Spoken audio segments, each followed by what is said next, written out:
Hi boys and girls, Arun sir, welcome to Arun's e-learning, Arun's Accounts Unlimited. Supposed to be the last period, last video, last lecture on dissolution of partnership. अब तक हमने ये chapter में sufficient problem किया है, simple problems, one partner insolvent, all partner insolvent. आज हमारा all partner insolvent का लास्ट प्रॉब्लम रहेगा.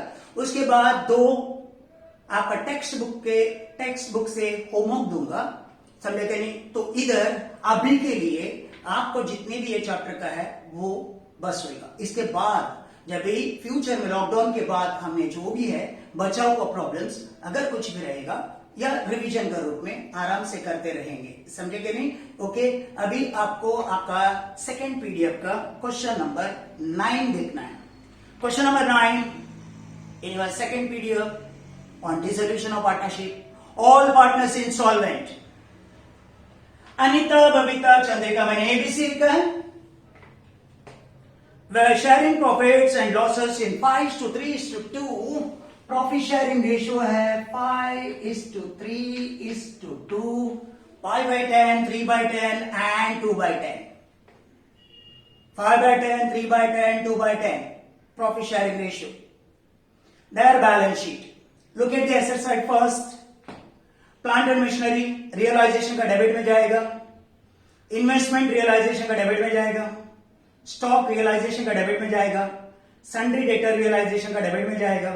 लेकिन प्रोविजन मतलब आरडीडी रियलाइजेशन का क्रेडिट में जाएगा. RDD account debit to realization. Goodwill realization का debit. So plant, investment, stock, debtors, goodwill, 5 asset realization का डेबिट में जाएगा. एंट्री है रियलाइजेशन टू सन्ड्री एसेट्स. और ये आते आते ए साइड में आ जाओ, सन्ड्री क्रेडिटर बिल पेबल है, वो हमने सन्ड्री लायबिलिटी में लिखते हैं, उसमें अलग अलग लिखते हैं. बाद में एक प्रॉब्लम में बोला हुआ बिल पेबल को अब पूरा पे करो, सन्ड्री क्रेडिटर्स को आधा पे करो करके, तो वो इस सबसे चलेगा. देन बोला ना sundry creditor bill payable sundry liability में ट्रांसफर करेंगे. मैंने पहले बोल दिया था, बाद में क्वेश्चन नहीं पूछना है. कुछ लोग क्या करते हैं, बिल पेबल अलग अकाउंट ओपन करते हैं, सन्ड्री क्रेडिटर अलग. लेकिन अभी का जो 8 मार्क का क्वेश्चन के लिए आपने 5, 6, 6, 7, 7 अकाउंट ओपन नहीं कर सकता है. अभी का जो पैटर्न है उसमें आपको कितना कम अकाउंट्स बनाना होगा उतना इसमें आपको कंप्लीट करना पड़ेगा. इसलिए मैंने सन्ड्री लायबिलिटी में उसको सेपरेट दिखाया. जनरल रिजर्व तीनों पार्टनर्स को बांटोगे. 3000 को 5/10, 3/10, 2/10 में बांटेगा तो 1500, 900 और 600 होगा. 1500, 900, 600 general reserve to all the partners. हाँ, ये प्रॉब्लम है. तीनों पार्टनर्स का कैपिटल लायबिलिटी साइड में दिया है बाय बैलेंस पे, तीनों का. आज डेबिट में नहीं दिया है.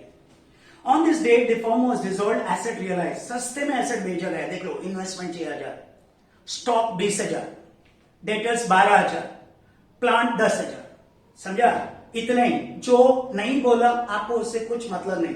आप कल पूछेंगे सर गुडविल का क्या हुआ. एक बंद पड़ा हुआ कंपनी का गुडविल का कोई वैल्यूएशन नहीं रहता, तो जीरो समझो. तो ये क्वेश्चन मत पूछना कि सर गुडविल का क्या हुआ, गुडविल क्यों नहीं भेजा, गुडविल का पैसा क्यों नहीं आया. और आपको मालूम है गुडविल इंटेंजिबल एसेट है, और जो प्रॉफिटेबल बिजनेस है उसका ही गुडविल रहता है. एक लॉस मेकिंग का गुडविल होने का बात नहीं आता. सो इन्वेस्टमेंट 6000, स्टॉक 20000, 26 हो गया. 26 और डेटर 12 है, 38 हुआ, और ये 10, 48,000 हो गया, है ना. Bank account debit to realization. Bill payable paid in full. इधर है sundry liability, bill payable to bank. Bill payable है sundry liability to bank. Bill payable को पूरा एक बार पे करने को बोला है प्रॉब्लम में.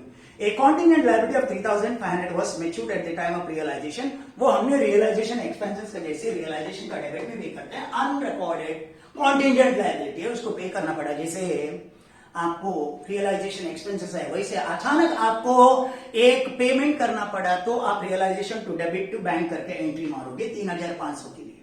Nothing was realize for goodwill, पहले बोला था मैंने. Expense of realization 400, realization to bank. Realization to bank. All the partners are declared insolvent. आपको अंडरलाइन करना है. All the partners becoming insolvent है. Nothing could be recovered from the estate of partners. कोई partner आपको कुछ पैसा लाके नहीं दिया, नो एंट्री है. उसके बाद रियलाइजेशन को टैली करेंगे, लॉस फाइंड आउट करोगे, प्रॉफिट शेयरिंग रेशियो में बांटोगे, उसके बाद बैंक को टैली करोगे, बैलेंस को सन्ड्री लायबिलिटी में ट्रांसफर करोगे, सन्ड्री लायबिलिटी टैली करोगे, बैलेंस को डेफिशिएंसी में ट्रांसफर करोगे और पार्टनर्स कैपिटल को टैली करोगे और बैलेंस को डेफिशिएंसी में ट्रांसफर करोगे, तो ऑटोमेटिकली आपका प्रॉब्लम सॉल्व करना चाहिए। स्टेप नंबर 1 अकाउंट ओपन किया है और आपका जो ओपनिंग बैलेंस लिखने का जो प्रोसेस है वो स्टार्ट करो। कैश एट बैंक 13,900 है। 2 बैलेंस ब्रॉट डाउन 13,900 13,900 ओके। इस साइड में देख तीनों पार्टनर्स का कैपिटल दिया मैंने एबीसी करके दिया है by balance video 3 2 1 by balance brought down 3,000 2,000 1,000 3,000 2,000 1,000 okay. Yes next sundry creditor bill payable को मैं सन्ड्री लायबिलिटी में लिखता हूं by balance brought down creditors, बाद में अधूरा पे करना है 80,000 और बिल पेबल बाद में पूरा पे करना है। प्रॉब्लम में बोला है, प्रॉब्लम पड़ेगा तभी मालूम पड़ेगा। 15,500 ये भी ट्रांसफर हुआ। अभी लायबिलिटी साइड में जनरल रिजर्व है 3,000 को 5:3:2 में बांटने का। General reserve to all the partners है, ऑल द पार्टनर्स में बाय जनरल रिजर्व 5:3:2 में बांटना है।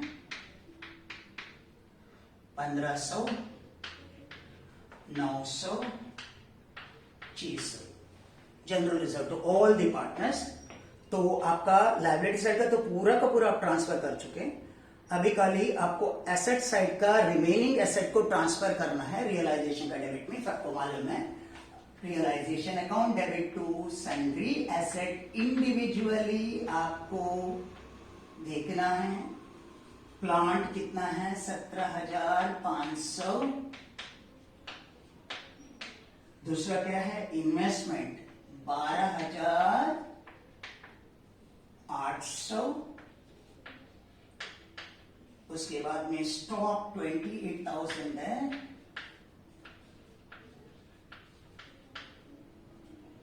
उसके बाद डेटर 18,000 है।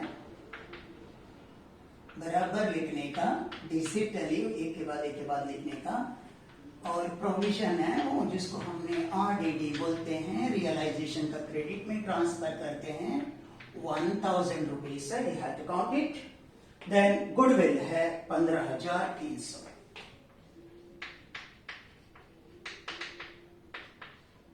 बराबर देखिए ना एक बार, कभी भी मैं इस प्रॉब्लम करने के टाइम सेकंड टाइम में आपको कोई करेक्शन करने की बातें नहीं आना चाहिए। इसलिए प्लांट एंड मशीनरी 17,500 बराबर लिखे हैं, 12,800 लिखे हैं, 28,000 लिखे हैं, 18,000 लिखे हैं, 15,300 लिखे हैं। सबको टोटल करके मीन्स आउटर कॉलम में लिखोगे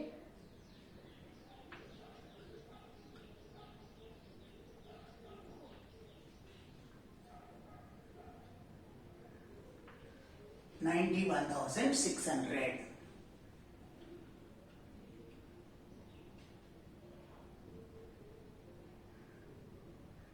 बस 91,600 और आरडीडी को रियलाइजेशन का क्रेडिट में ट्रांसफर किया ओवर। यस पूरा बैलेंस शीट को खाली कर दिए। अभी आप नीचे आते हैं on this page. The firm was dissolved, asset realized as under है। Investment 600, stock 20,000, debtors 12,000, plant and machinery 10,000। सबको टोटल करो, एक एंट्री मारो। बैंक टू रियलाइजेशन, बैंक में टू रियलाइजेशन, बैंक में टू रियलाइजेशन 26, 28, 38, 48,000। बैंक में टू रियलाइजेशन, रियलाइजेशन में by bank various asset realise in the market. Problem में बोला इन्वेस्टमेंट कितने में भेजा गया, 6,000 में भेजा गया। स्टॉक कितने में भेजा गया, स्टॉक 20,000 में भेजा गया। इसके बाद में डेप्टर्स 12,000 है। उसके बाद में प्लांट 10,000 है।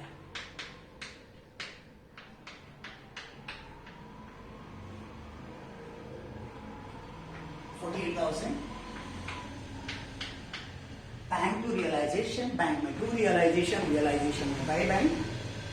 Bill payable paid in full, bill payable का अमाउंट था 15,500, इसलिए पे करता हूं। सन्डे लायबिलिटी में टू बैंक 15,500 इधर लिखा है बिल पेबल। बैंक में बाय सन्ड्री लायबिलिटी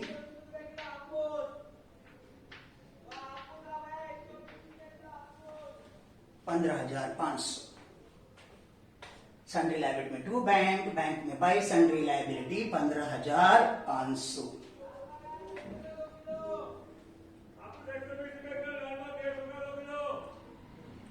एक contingent liability of 3,500 was matured, मतलब एक अनरिकॉर्डेड लायबिलिटी पे करना पड़ा। रियलाइजेशन टू बैंक अमाउंट है 3,500। रियलाइजेशन में टू बैंक, बैंक में by realisation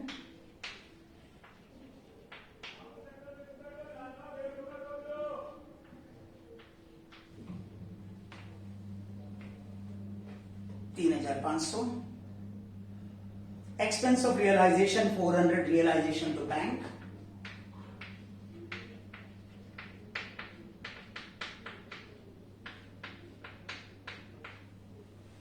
Realization to bank 400 है। बैंक में बाय रियलाइजेशन 400 है।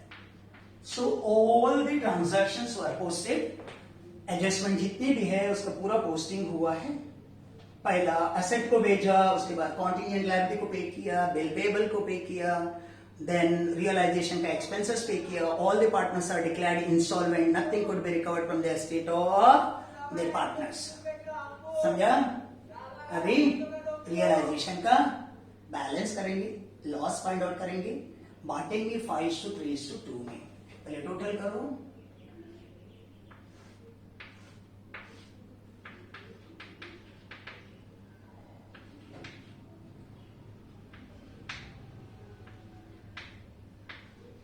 $95,500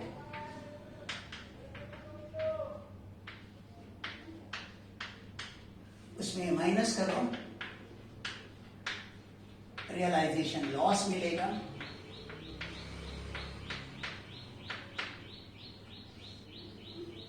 अनिता, बबीता, चंद्रिका, एबीसी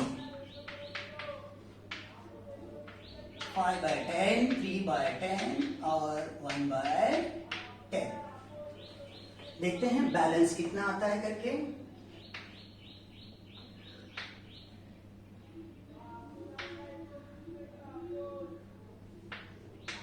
$46,500 है लॉस। तीनों पार्टनर्स को बांटना है इसको। ये पहले वाला 4650 है, 1/10 है, सॉरी 2/10 है, उसका डबल है। समझे कि नहीं? 9,300 है। उसका तीसरा वाला 3 टाइम है,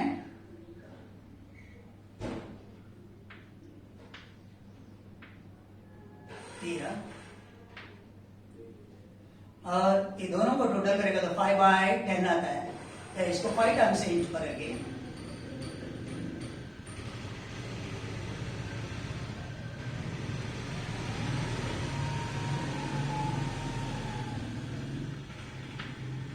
आप हमने तो टोटल देख सकते हो 0,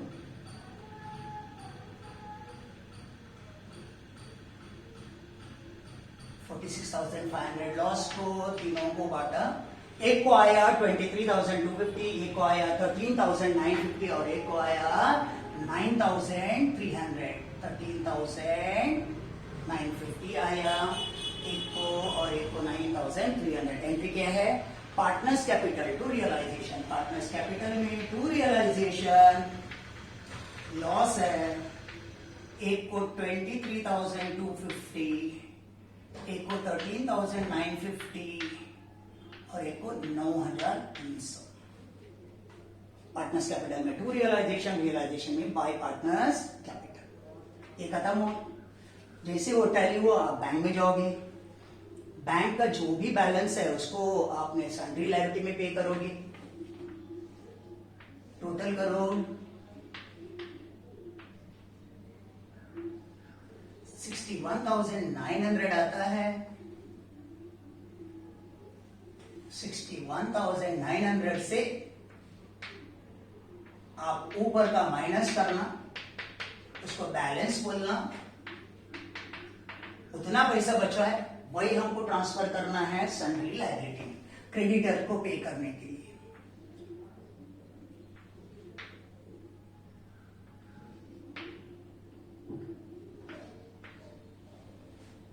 $42,500 आता है, वो सन्ड्री लायबिलिटी को पे करेंगे बाय सन्ड्री लायबिलिटी ट्रांसफर 42,500। आप उनके तो टोटल करके देखिएगा तो बराबर 42,500। एंट्री ऐसा करते हैं, sundry liability to bank, sundry liability में टू बैंक,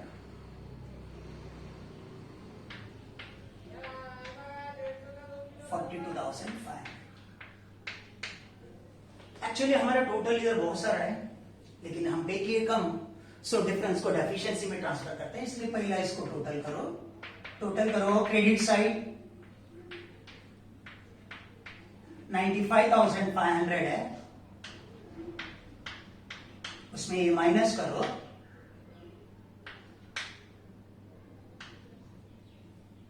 $37,500 किधर ट्रांसफर करते हैं मालूम है ना, डेफिशिएंसी में ट्रांसफर करते हैं। 37,500 ट्रांसफर करते हैं,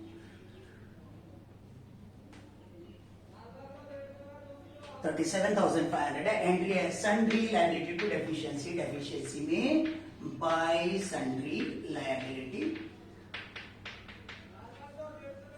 37,500, ये वाला वो भी खत्म। अभी पार्टनर्स का देखो, बैलेंस करेगा तो तीनों डेबिट साइड ज्यादा है, क्रेडिट साइड कम है, जिधर कम आता है उधर डेफिशिएंसी को लिखना है आपको। सो पहले टोटल करके ले लो, तीनों पार्टनर्स का डेबिट साइड टोटल करके ले लो। टोटल करने में मतलब वही अमाउंट लिखना है आपको। ए अमाउंट आप क्रेडिट में लेके जाओ, क्योंकि बैलेंसिंग का टाइम में सेम दोनों जगह में लिखना है अकाउंट्स में।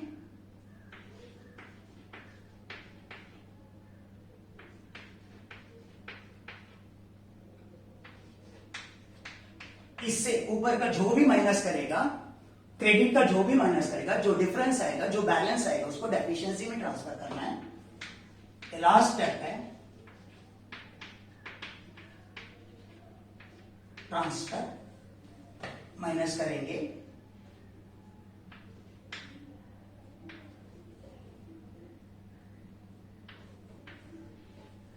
$18,750 आया। इससे ये दोनों माइनस किया, इससे ये दोनों माइनस करता हूं,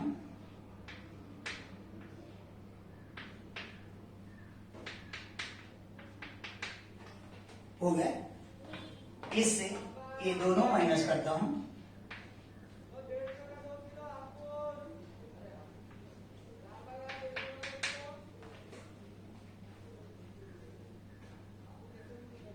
एंट्री उल्टा पड़ता है, deficiency account debit to partners capital. Deficiency में तीनों पार्टनर्स कैपिटल टू, फर्स्ट वाले का नाम Anita's capital,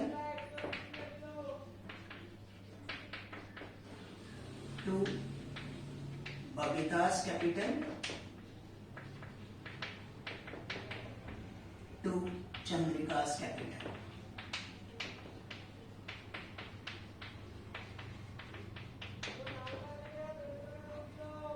deficiency to partners capital, ये तीनों अमाउंट को इधर ट्रांसफर करता है। 18,750, 11,050, 7,700।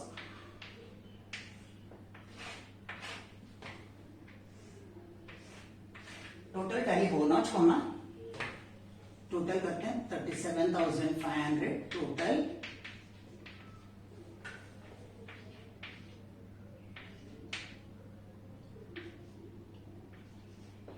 हो गया क्या नहीं? टोटल 37,500 में दोनों साइड इक्वल हुआ।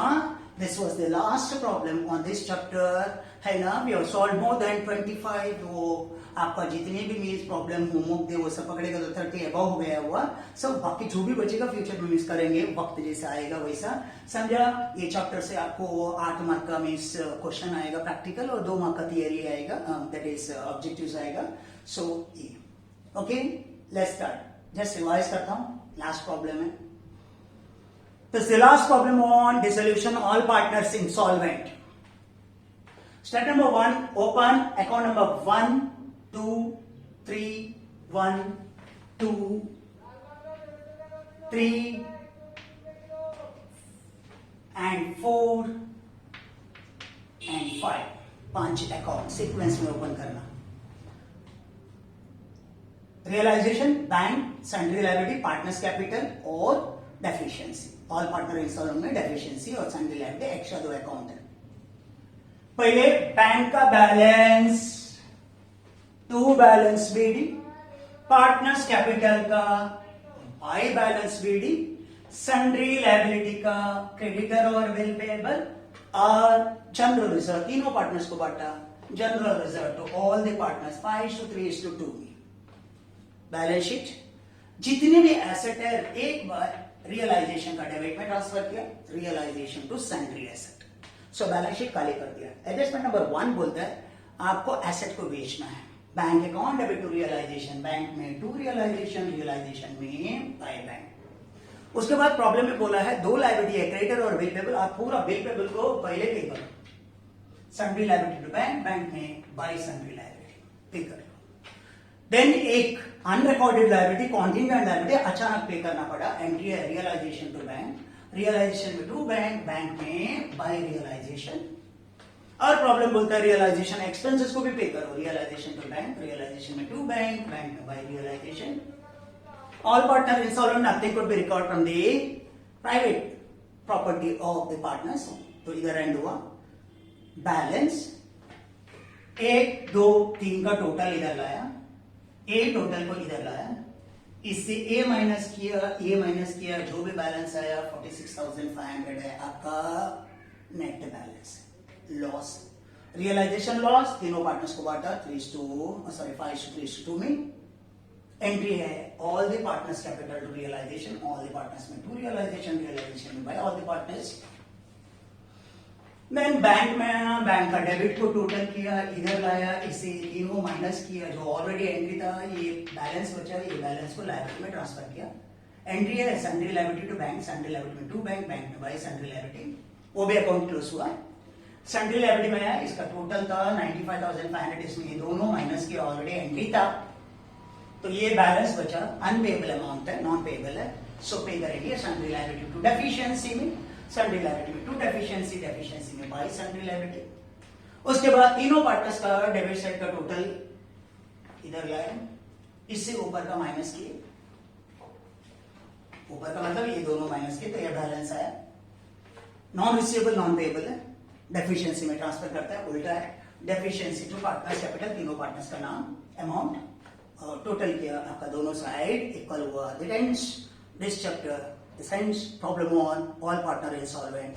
So simple problem, one partner insolvent, all partner insolvent. मेरा expectation है जो simple problem journal entry नहीं तो one partner insolvent lecture आना चाहिए, दोनों में ही आना चाहिए। ये all partner insolvent आने का chances बहुत कम है, समझे? उसका लॉजिक भी मैंने बताया था, और सब ऑब्जेक्टिव्स तो मैं क्लियर कट किया था, समझा? अभी आपको एक होमवर्क करना है, आपका पेज नंबर 237, 38, 39, 40 में, 237, 38, 238, 239, 240 में सॉल्व है 2 और 3 बोर्ड ने सॉल्व करके दिया है। बोर्ड का टेक्स्ट बुक में, तो वो आपको होमवर्क पे करना है, समझा?